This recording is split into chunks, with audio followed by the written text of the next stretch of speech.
ہماری مسجد کا نام ہے مسجد عمر بن الخطاب، اور عمر بن الخطاب رضی اللہ تعالیٰ عنہ کا معاشرے کے سدھار کے لیے کتنا عظیم کردار تھا.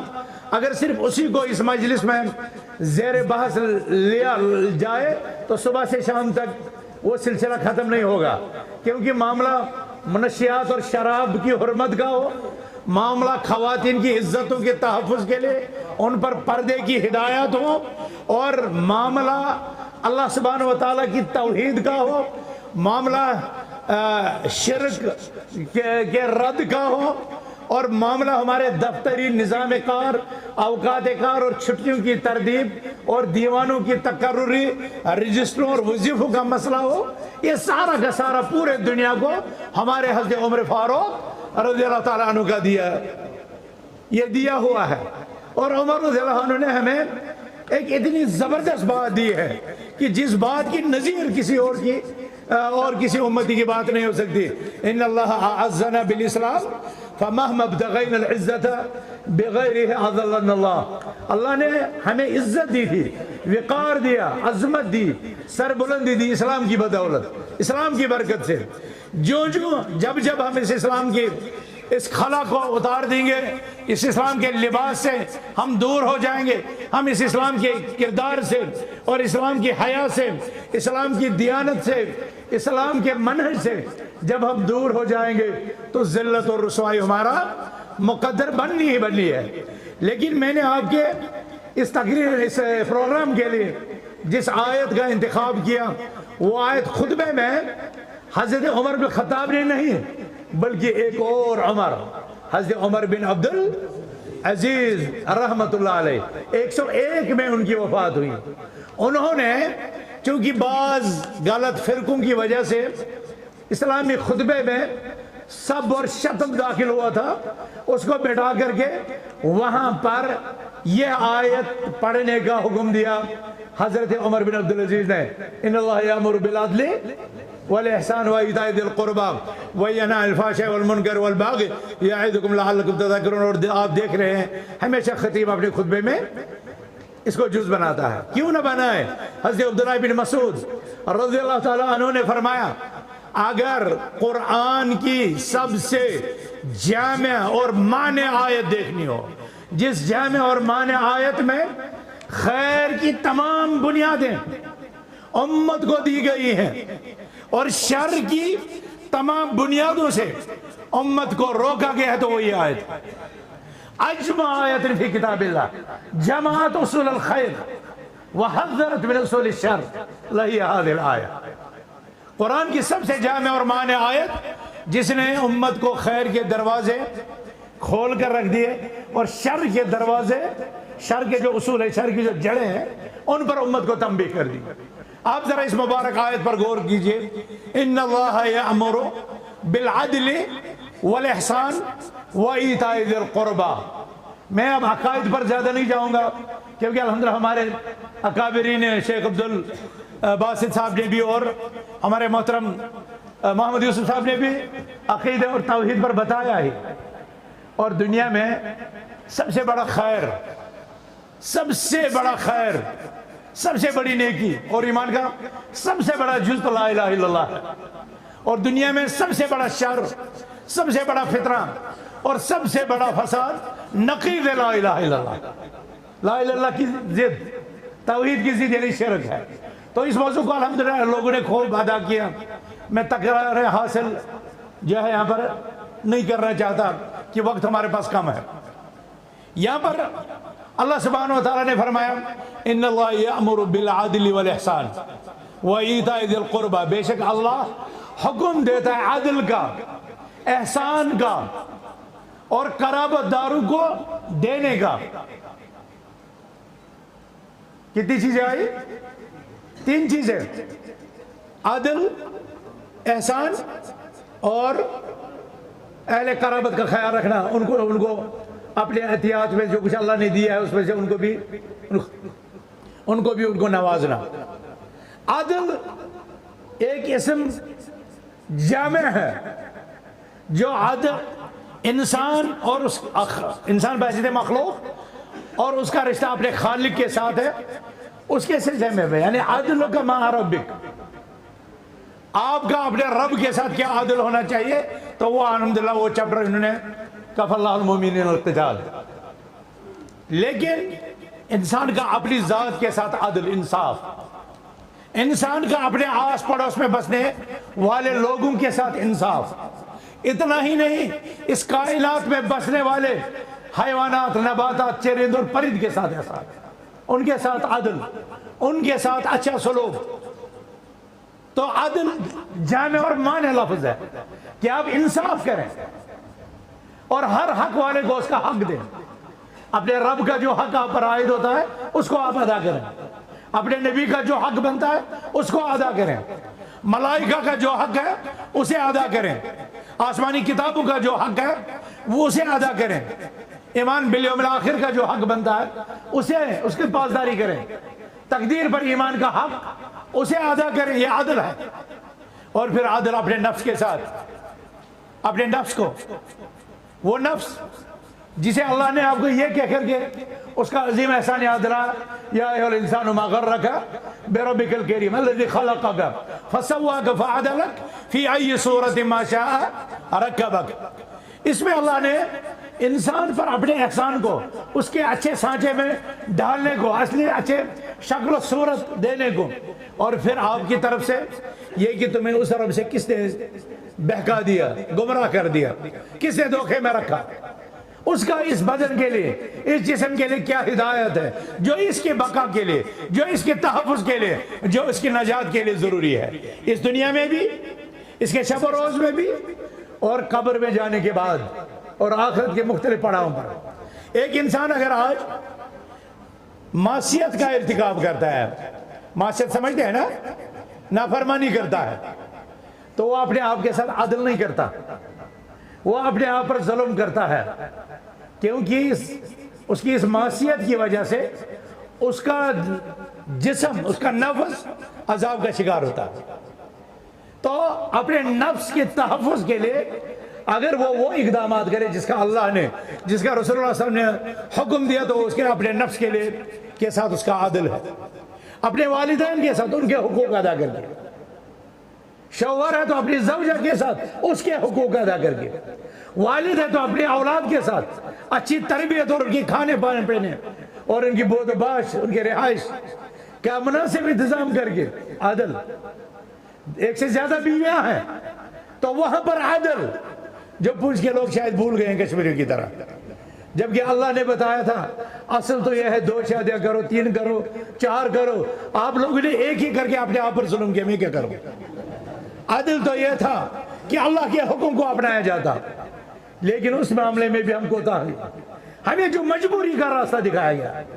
اگر تم عدل نہ کر سکو تو پھر یعنی ایک بیوی پر اکتفا بیچاروں کا کام ہے.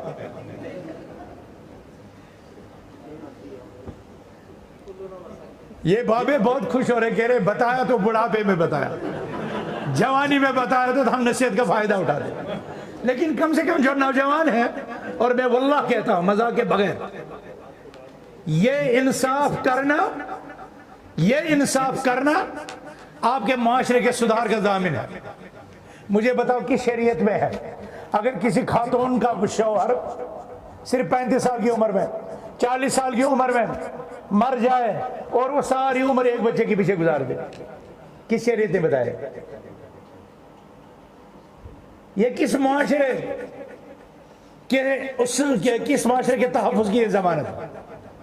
تو اللہ تعالیٰ نے جو حکم دیے ہیں ان میں بڑی حکمتیں ہیں جو بندے نہیں سمجھتے یا سمجھنے کی کوشش نہیں کرتے. تو عدل اپنے نفس کے ساتھ، اور ایک سے زیادہ بیویاں ہو تو ان میں عدل کا حکم دیا گیا ہے. احادیث میں آیا کہ رسول اللہ صلی اللہ علیہ وسلم نے فرمایا اگر ایک انسان کے پاس 2 بیویاں ہیں لیکن اس کا دل ایک طرف مائل ہے، یا وہ ایک کے ساتھ زیادہ اس کے حقوق ادا کرتا ہے، دوسرے کو چھوڑ دیتا ہے، تو قیامت کے دن آئے گا اس حال میں وہ شق ہو مائل، اس کے جسم کا ایک حصہ کیا ہوگا؟ جھکا ہوا ہوگا اس کے ظلم کے نتیجے میں. تو وہاں پر عدل کا حکم ہے. رسول اللہ صلی اللہ علیہ وسلم نے اپنی ازواج مطہرات کے درمیان عدل کیا، صحابہ نے عدل کیا، اور ہمارے لیے عدل کی مثالیں چھوڑی. اور یہ عدل معاملات میں، حقوق میں، لین دین کے معاملے میں، کائنات کے تمام انسانوں کے ساتھ، اپنوں کے ساتھ، غیروں کے ساتھ، ہر جگہ اسلام میں معاشرے کے سدھار کی ضمانت فراہم کرتا ہے عدل۔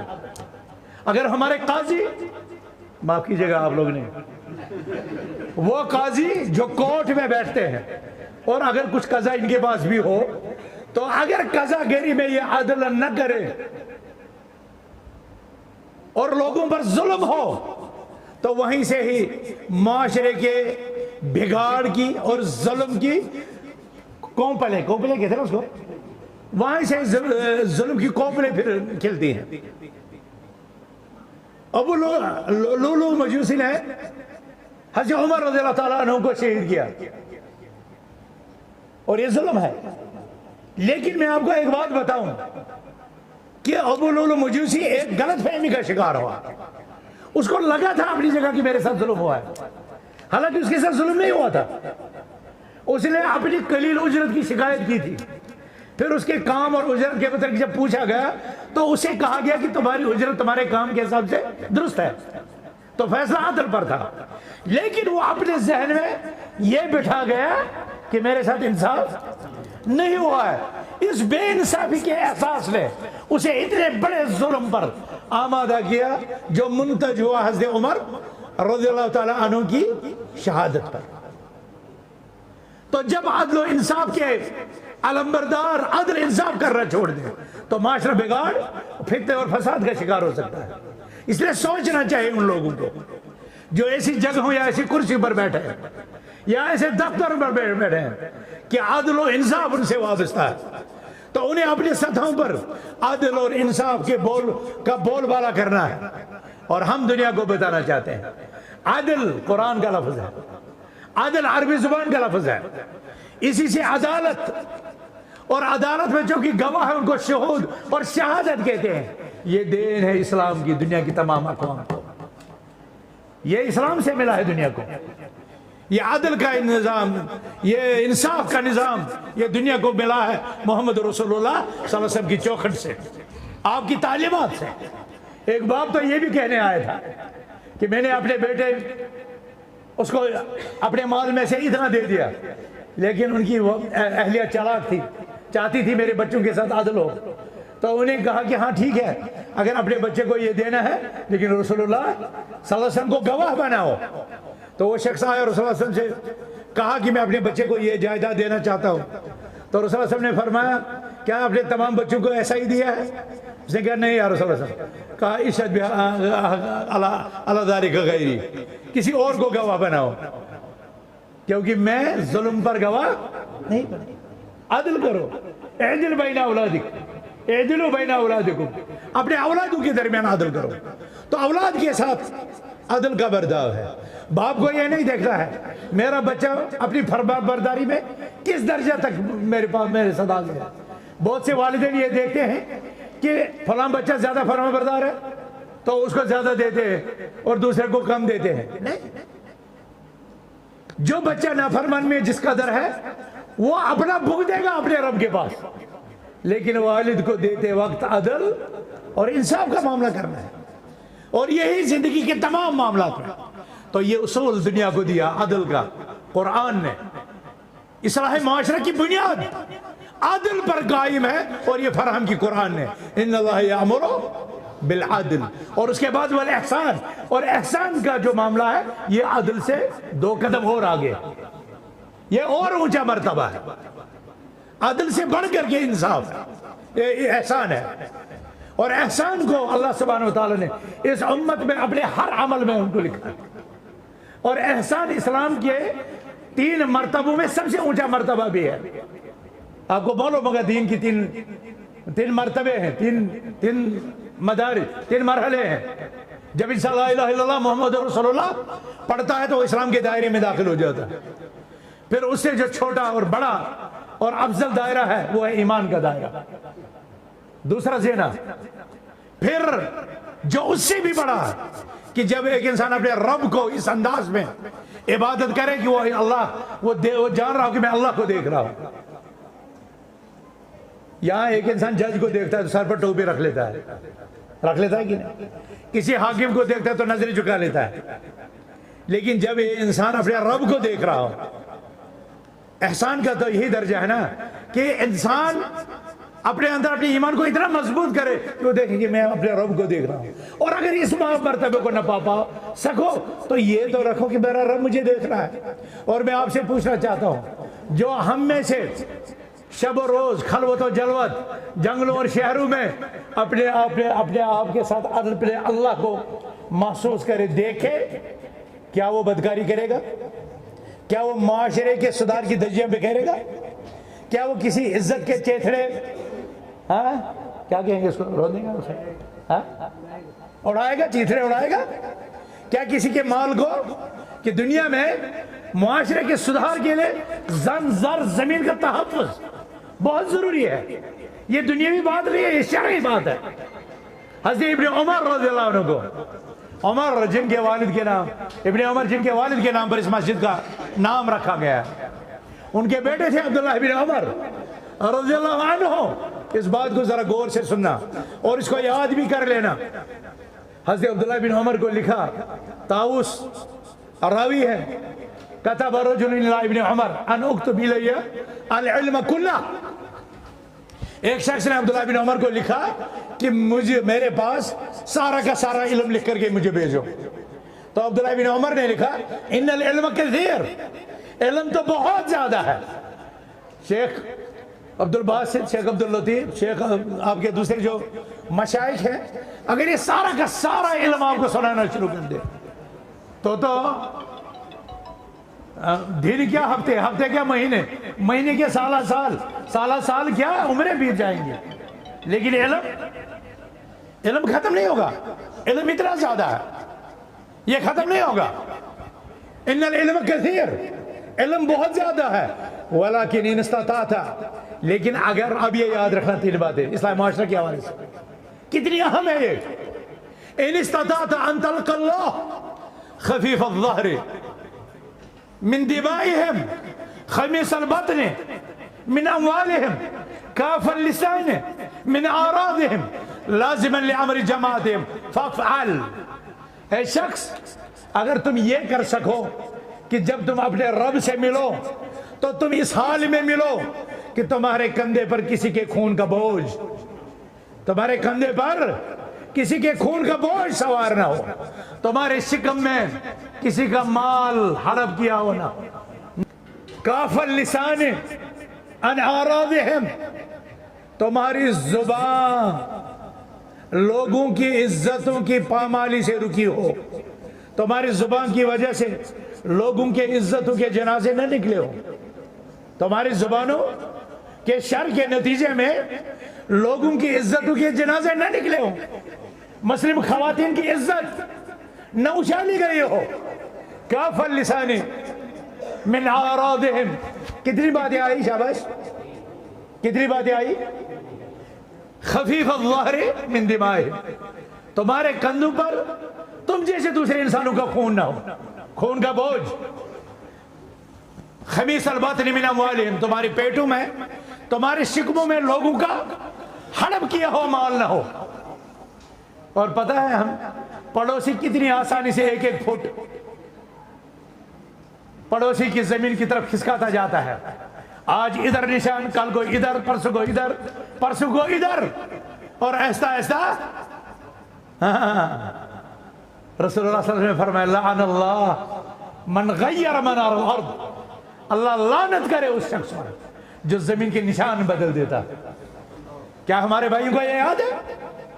اس کی پیٹ میں، یہ تو قرآن کہتا ہے خیر کی بنیاد اور اسلامی معاشرہ کی اساس اور بنیاد یہ ہے کہ تم اپنے رشتہ داروں کو اپنے مال میں سے دو.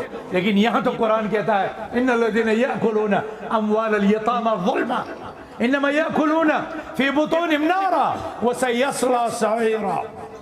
بے شک جو لوگ یتیموں کا مال کون کھاتا ہے؟ شاباش. یتیموں کا مال کون ہڑپ کرتا ہے؟ پہلے نمبر پر تو چچا کرتا ہے نا. چچا دیکھتا ہے میرا بھائی مر گیا، اب یہ چھوٹے چھوٹے بچے یہ کیا کریں گے، وہ ان کا مال ہڑپ کر دیتا ہے. اس کو تو حکم تھا تو اپنے مال میں سے ان کو دے.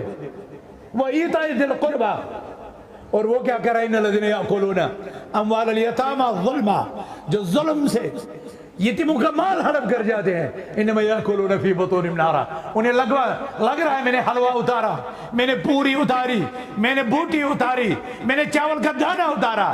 وہ تو دکھنے میں دانہ ہے، وہ دنیا دکھنے میں گوشت کی بوٹی ہے، وہ دکھنے میں حلوہ ہے، لیکن انما یأکلون فی بطونہم نارا. انہیں یاد ہونا چاہیے وہ اپنے پیٹ میں کھانے کا لقمہ نہیں، وہ جہنم کی آگ اتار رہے ہیں، آگ اتار رہے ہیں. انما یأکلون فی بطونہم نارا وسیصلون سعیرا. یہاں انہیں اس کا احساس ہو یا نہ ہو، وہاں جا کر وہ انجام کار جہنم کا ایندھن بنیں گے. آپ کو کیا دیا تھا اللہ نے حکم؟ آپ کو اللہ نے حکم دیا تھا یا ایھا الذین آمنوا قوا انفسکم واہلکم نارا. ایمان والو اپنے آپ کو بھی، اپنے اہل و عیال کو بھی، اپنے اعلیٰ اولاد کو بھی آگ سے بچاؤ. اور تم خود آگ اپنے پیٹ میں بھر رہے ہو. اسلامی معاشرہ کیسے ہوگا؟ معاشرے کا سدھار کیسے ہوگا؟ معاشرے کی اصلاح کیسے ہوگی؟ خاندانوں میں محبت کیسے بڑھے گی؟ رشتوں میں محبت کیسے بڑھے گی؟ رشتے مضبوط کیسے ہوں گے؟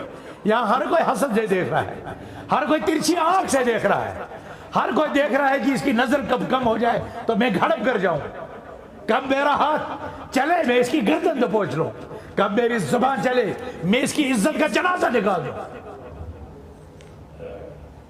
مسلمان کی عزت بھی حرام، مسلمان کی جان بھی حرام، اور مسلمان کا مال بھی حرام. یہ حجۃ الوداع کے موقع پر سرور کونین کے انسانی حقوق کا چارٹر جو اقوام عالم کو دیا گیا، انما اموالکم واعراضکم وانفسکم حرام علیکم.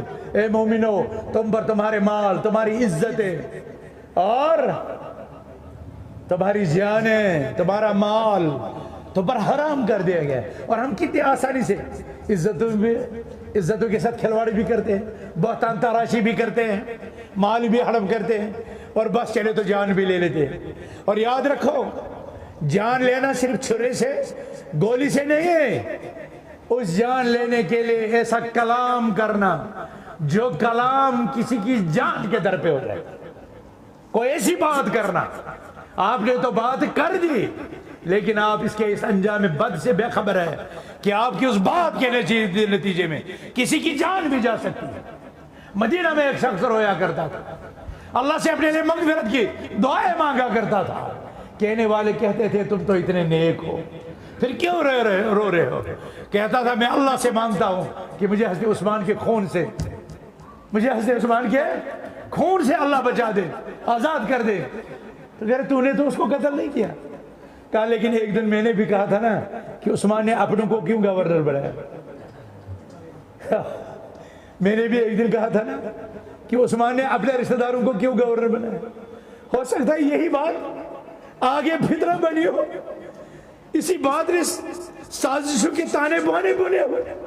میں سمجھتا ہوں میری اس بات سے کہیں حضرت عثمان کی شہادت کا واقعہ نے پیش آیا. میں اپنے آپ کو حضرت عثمان کے مجرموں میں سے گنتا ہوں.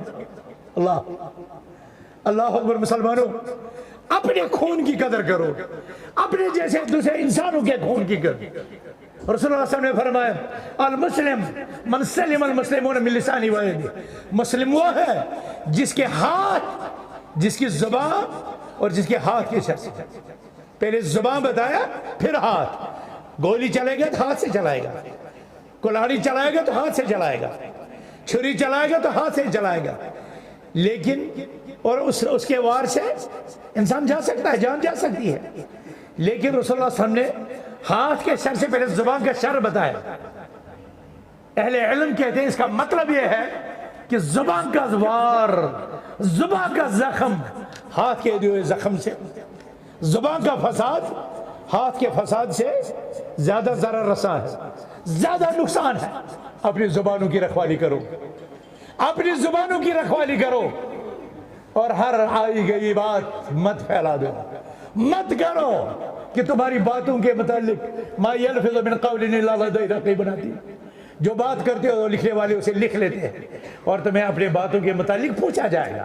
اسی حضرت عمر بن عبدالعزیز نے کہا تھا اگر ایک انسان اپنے کلام کو اپنے عمل میں سے سمجھے تو اس کی غلطیاں بہت کم ہو جائیں گی. لیکن لوگ سمجھتے ہیں عمل کچھ ہے اور باتوں سے کیا ہوتا ہے. دکان پر بیٹھا، نائی کی دکان کے پاس بیٹھا، ٹیلر کے پاس بیٹھا، چوراہے پر بیٹھا، ہماری مائیں بہنیں کچن میں بیٹھی، پڑوسن میں آ گئی، شروع ہو گئی باتیں. علاقے کی غیبت، رشتوں کی غیبت، کسی کی عزت اچھاڑی جا رہی ہے، کسی پر تہمت چلائی جا رہی ہے. کھانا کھا رہے ہیں اپنا اور اپنی نیکیوں کا صدقہ دے رہے ہیں ان لوگوں کو. ہمارے سلف میں جب دیکھتے تھے کوئی کسی کی غیبت کرتا تھا تو وہ اسے ہدیہ لے کر کے جاتے تھے.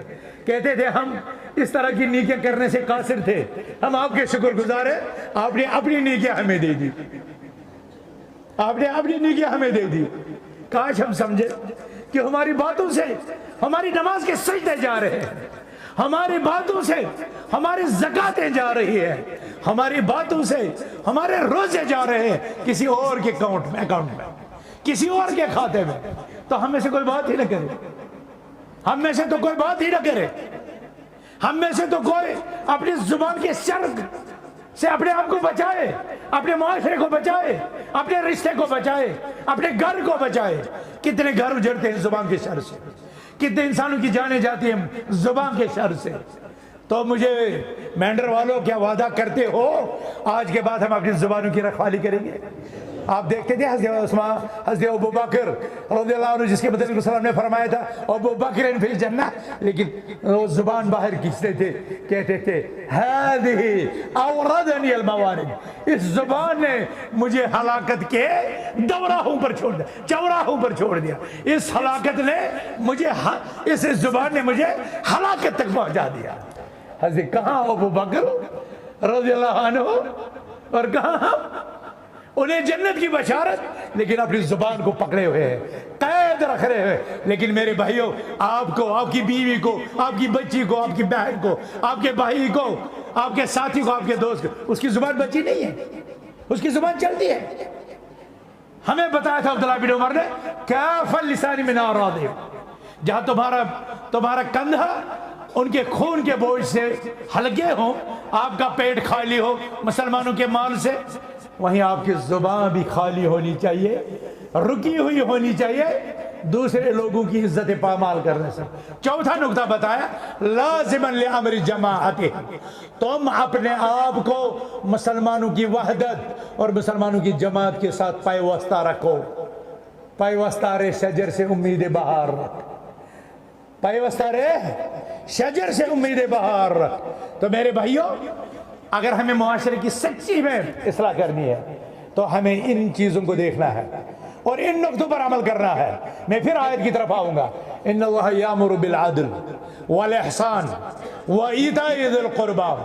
اللہ تعالیٰ تمہیں حکم دیتا ہے عدل کرو، احسان کرو اور اپنے قرابت داروں کو دو. ان کو آپ کی محبت بڑھے گی، ان کا رشتہ آپ کے ساتھ مضبوط ہوگا اور آپ کی طرف سے ان پر صدقہ ہوگا. اپنی بیوی کے منہ میں اگر لقمہ حلال رکھو گے یہ بھی تمہارا صدقہ شمار ہوگا. حالانکہ بیوی کو کھلانا تو واجب ہے ہی، مرد کی ذمہ داری ہے، لیکن رسول اللہ صلی اللہ علیہ وسلم نے اس کو بھی صدقہ قرار دیا.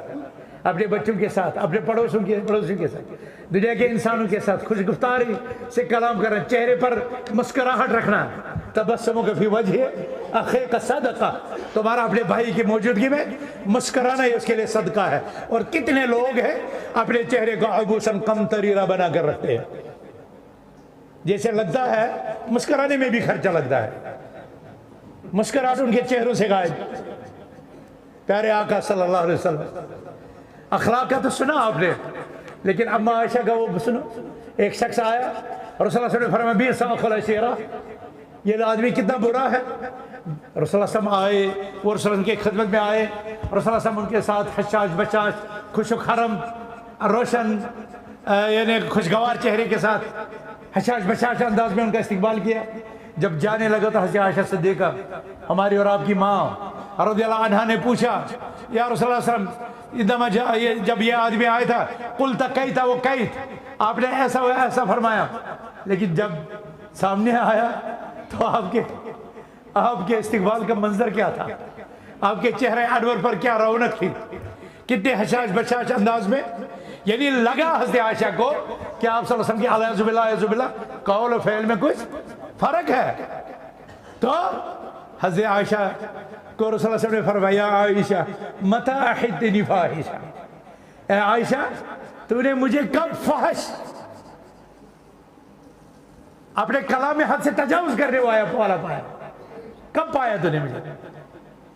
تو یہ آیت بھی ہمیں اسی اخلاق کی تعلیم دیتی ہے. اور حضرت عائشہ کہتی ہے کان خلق القرآن ان اللہ یامر بالعدل والاحسان وایتاء ذی القربى. اللہ جو خیر کی جو 3 بنیادیں ہیں وہ ہے عدل، احسان اور غریبوں، رشتہ داروں، قرابت داروں ان کو دینا. وینہی عن الفحشاء والمنکر والبغی، 3 چیزوں سے اللہ تعالیٰ منع کرتا ہے. پہلی چیز ہے فحشاء، فاحش کی جمع فحشاء، فحش بیہودہ کلام اور عمل، حرکت، بیہودہ حرکت، فحش حرکت، فحش بات بھی آئے گی، حرکت بھی آئے گی اور فعل بھی آئے گا جس کا تعلق فحاشی کے ساتھ ہو. اور آپ بخوبی جانتے ہیں فحاشی کا تعلق انسانی اخلاق کے جنازے سے ہے، انسانی اخلاق کے انحطاط سے. اور بدقسمتی سے ہمارا معاشرہ اس وقت زیادہ اغوا کاریوں میں، عزتوں پر حملے اور اسی طرح کے جرائم میں زیادہ مبتلا ہے. تو اللہ اسے منع کرتا ہے. وَيَنْهَى عَنِ الْفَحْشَاءِ، اللہ فحش سے منع کرتا ہے. والمنکر، منکر، فحش بھی منکر ہے، فحش داخل ہے منکر میں، اور منکر فحش سے زیادہ عام ہے. یعنی اللہ تعالیٰ فحاشی سے بھی، اور ہر وہ کام ما انکر الشرع، ہر اس کام کو جس کو شرع نے منکر قرار دیا ہو، برا قرار دیا ہو، اسلام اسے منع کرتا ہے. فحشہ میں زیادہ وہ اخلاقی نقطہ آئے گا، لیکن منکر دوسرے معاملات میں بھی، بددیانتی، قتل و غارت، فتنہ و فساد، ان تمام کو شامل ہے. شرک کو بدرجہ اولا. جب اللہ تعالیٰ کہتا ہے یأمرون بالمعروف وینہون عن المنکر، تو معروف میں سب سے بڑا معروف توحید، اور منکر میں سب سے بڑا منکر شرک. اللہ تعالیٰ فحشی سے بھی منع کرتا ہے. تو اس کا مطلب ہے کہ اللہ تعالیٰ نے جو ہمیں پردے کا حکم دیا وہ کس لیے دیا؟ تاکہ ہم فحاشی سے بچیں. اللہ تعالیٰ نے شراب سے منع کیا کس لیے؟ تاکہ ہم فحاشی کے ارتکاب سے بچیں. اللہ سبحانہ وتعالیٰ نے ہمیں نکاح کا حکم دیا تاکہ ہم عزتوں کے جنازہ نہ نکلوائیں، تاکہ ہمارا معاشرہ پاک رہے، تاکہ ہمارا شجرہ نسب پاک رہے، تاکہ مرد مومنوں کی نگاہیں جھکی رہیں. فحشہ، منکر، یہ چیزیں اسلام منع کرتا ہے. اور نماز کے متعلق تو خصوصیت سے آیا ہے ان الصلاۃ تنہی عن الفحشاء والمنکر. اسلام فحشاء منکر سے روکتا ہے. نماز بدرجہ خاص، جو انسان نماز کو نماز سمجھ کر پڑھتا ہے، نماز کے آداب اور صفات کی رعایت کرتے پڑھتا ہے، اس کی نماز یقیناً اس کو فحاشی اور منکرات سے روکتی ہے. بہت سے لوگ کہتے ہیں ہم تو نماز پڑھتے ہیں لیکن فحاشی سے نہیں روکتے. یہ ہماری نماز ہمیں فحاشی سے نہیں روکتی. تو اس کی کیا وجہ ہے؟ بھائی تم نے وہ نماز ہی نہیں پڑھی جس نماز میں فحاشی سے روکنے کی صلاحیت ہے. اللہ سبحانہ وتعالیٰ نے کہا فخلف من بعدهم خلف اضاعوا الصلاۃ واتبعوا الشہوات. اللہ سبحانہ وتعالیٰ اس پہ کہتا ہے کہ پھر ان کے بعد ان کے ناہنجار، خلف ناہنجار، وہ نافرمان لوگ آئے، انہوں نے نمازیں ضائع کی اور ساتھ میں کیا بتایا؟ شہوتوں کے پیچھے پڑ گئے. اہل علم سے نقطہ مستمد کرتے ہیں کہ نمازوں کی حفاظت اور شہوتوں کے ترک، اس میں آپس میں گہرا جوڑ ہے. جو شخص نمازیں پڑھے گا وہ فحاشیت سے رکے گا، اور جو فحش دیکھے گا، فحش بولے گا، فحش کرے گا، اس کو نماز کے متعلق سستی پیدا ہوگا. وہ نماز سے سست ہو جائے گا، وہ نماز سے کاہل ہو جائے گا. اگر آپ کو اپنا معاشرہ فحاشات اور منکرات سے بچانا ہے تو آپ کو نمازیں پڑھنی ہے اور با جماعت پڑھنی ہے. تیسری چیز جسے اللہ منع کرتا ہے والبغی. بغی ہوتا ہے ظلم اپنی تمام شکلوں کے ساتھ. آپ زن پر حملہ کرو، زر پر حملہ کرو، زمین پر حملہ کرو، زیادتی کرو، اس کا چھوڑو. تینوں زن، زر، زمین کے چھینے کو بغی کہتے ہیں. سمجھ میں آیا؟ زن، زر، زمین کے چھیننے کو بغی کہتے ہیں. ان عزتوں پر حمل کو بغی کہتے ہیں. ظلم کی تمام شکلیں، ظلم کی تمام قسمیں باغی کے مفہوم میں داخل ہے۔ تو میں آپ سے کہتا ہوں اللہ تعالیٰ ظلم سے منع کرتا ہے۔ جنہیں اللہ تعالیٰ ظلم سے منع کرتا ہے